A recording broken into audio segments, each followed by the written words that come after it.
छत्रपती शिवाजी महाराज घोड्यावरती स्वार झाले, घोड्याला टाच मारली, घोड्यांचा पावलांचा टपटप टपटप आवाज सुरू झाला आणि राजांच्या तोंडावर कानावरती एक रडका आवाज आला, राजा थांबा.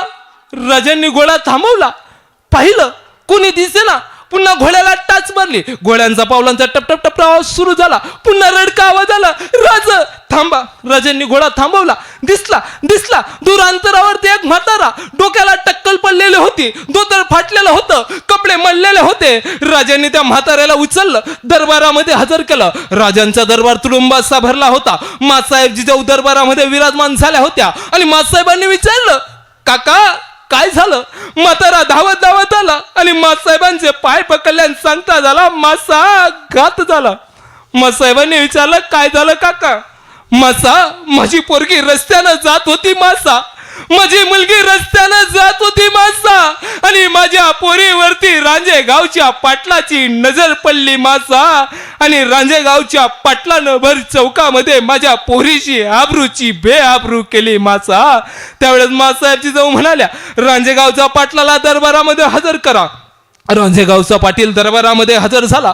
राजांनी विचारलं, काका हाच का तो रांजेगावचा पाटील? म्हाताऱ्यानं मान डोलवली, राज हाच तो रांजेगावचा पाटील ज्याला भर चौकामध्ये माझ्या पोरीची आबरूची बेआबरू केली. आणि कराले राजे, या रांजेगावच्या पाटलानं एका पोरीवरती बलात्कार केलाय, त्या ताईला न्याय भेटला पाहिजे. या रांजेगावचा पाटलाचा चौरंग करा. चौरंग करणं म्हणजे काय? रांजेगावच्या पाटलाचे दोघे हात तोडा, दोघी पाय गुडघ्यापासून खाली तोडा, आणि राजांनी सांगितलं, याचं तुटलेलं शरीर एका चौकामध्ये फेका. त्या ठिकाणी कोणी औषध उपचार करू नका, त्या ठिकाणी किडे पडू द्या, जंतू पडू द्या, दुर्गंधी येऊ द्या, रक्त निघू द्या. मावळ्यांनी विचारलं, राज यानं बलात्कार केलाय ना, असली शिक्षा का देत आहेत? त्यावेळेस राजे म्हणाले, ज्यावेळेस या रांजेगावचं पाटलाचं धड एका चौकामध्ये फेकलं असेल, तुटलेल्या हाताच्या जागी जंतू खेळत असतील, किडे पडत असतील, रक्त निघत असेल, पू निघत असेल, दुर्गंधी येत असेल, रस्त्यानं दोन लोक चालतील आणि एखाद्याचं लक्ष त्या रांजेगावच्या पाटलाच्या तुटलेल्या हातापायाकडे जाईल, त्या किड्यांकडे जाईल, जंतूकडे जाईल, आणि तो मनुष्य बाजूच्या मनुष्याला विचारेल, या रांजेगावच्या पाटलाची अशी हालत का झाली? त्यावेळेस तो बाजूचा सांगेल, या माणसानं एका स्त्रीवरती बलात्कार केला होता, बलात्कार केल्यावर एवढी भयानक शिक्षा होत असेल तर कुणी आपल्या स्वराज्यामध्ये महिलांवरती अन्याय अत्याचार बलात्कार करणार नाही. त्या दिवसापासून छत्रपती शिवाजी महाराजांच्या स्वराज्यामध्ये एकही बलात्काराची केस झाली नाही. हो राजे, शोकांतिका वाटते.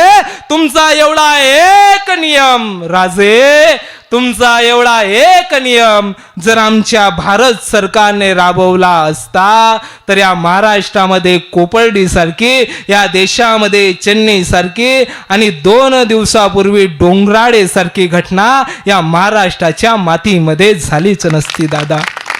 माझ्या राजांनी या महाराष्ट्रामध्ये बाया नाचवल्या नाही भाऊ, माझ्या राजांनी या महाराष्ट्रामध्ये बाया वाचवल्या दादा. छत्रपती शिवाजी महाराजांची जयंती आपण साजरी करतो दादा, आणि त्या डीजे लावला जातो आणि डीजे मध्ये गाणं वाजवलं जातं. बाई वाड्यावरती या, राहतो भाड्याच्या घरात.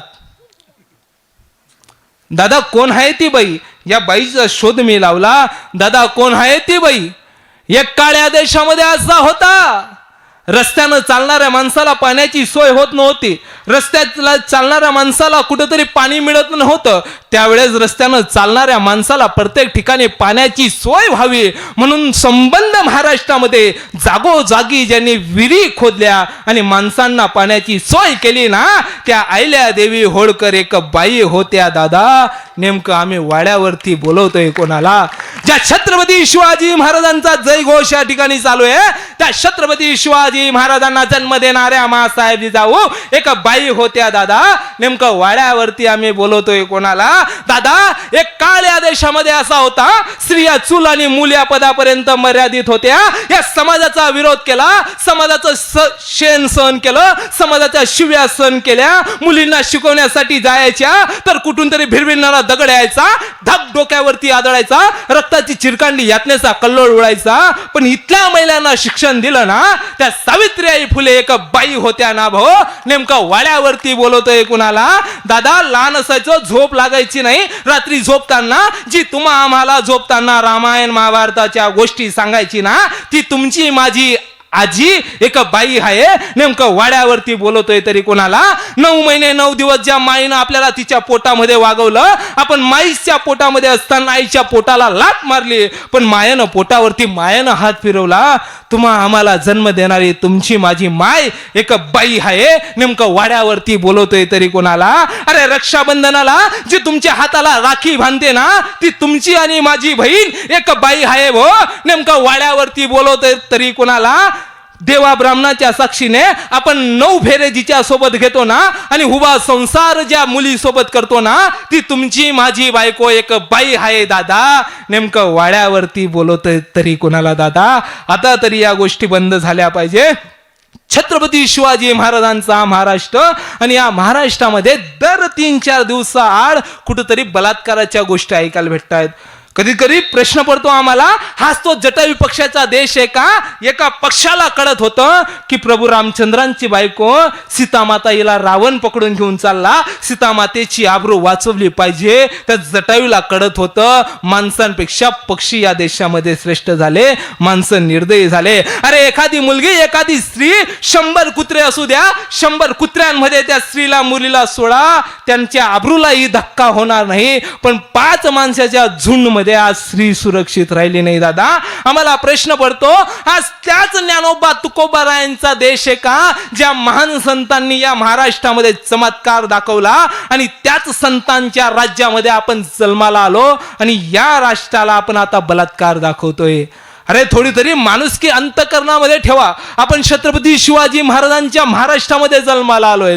अरे काय काळ होता, कल्याणच्या सुभेदाराच्या सुनेला मायेचा दर्जा देऊन राजांनी माघारी पाठवली. त्या शिवरायांचा महाराष्ट्र आहे. 1662 साली एक 32 दाताचा बोकड शाहिस्ते खां ज्यावेळेस या महाराष्ट्रामध्ये आला होता, राजांनी शाहिस्ते खानाची बोट छाटली आणि राजे त्या ठिकाणून निघून गेले. त्या ठिकाणी एक गोष्ट झाली, सगळी शांतता झाली, आणि एका स्त्रीचा रडण्याचा आवाज सुरू झाला. शाहिस्ते खान धावत गेला. ती होती शाहिस्ते खानाची बहीण, आणि त्याने विचारलं, बहिणा क्या हुआ? त्यावेळेस ती शाहिस्ते खानाची बहीण म्हणते, दादा इथं शिवाजी आला होता, आणि माझी मुलगी तेव्हापासून सापडत नाही. मला वाटतं तिला शिवाजीच्या माणसांनी कैद केलं असेल. त्यावेळेस तो शाहिस्ते खान म्हणाला, बहीण घाबरू नको, जर तुझ्या पोरीला शिवाजीनं कैद केलं असेल ना, तर तो छत्रपती शिवाजी महाराज तिची काळजी पोटच्या लेकीसारखी घेईल. हा त्या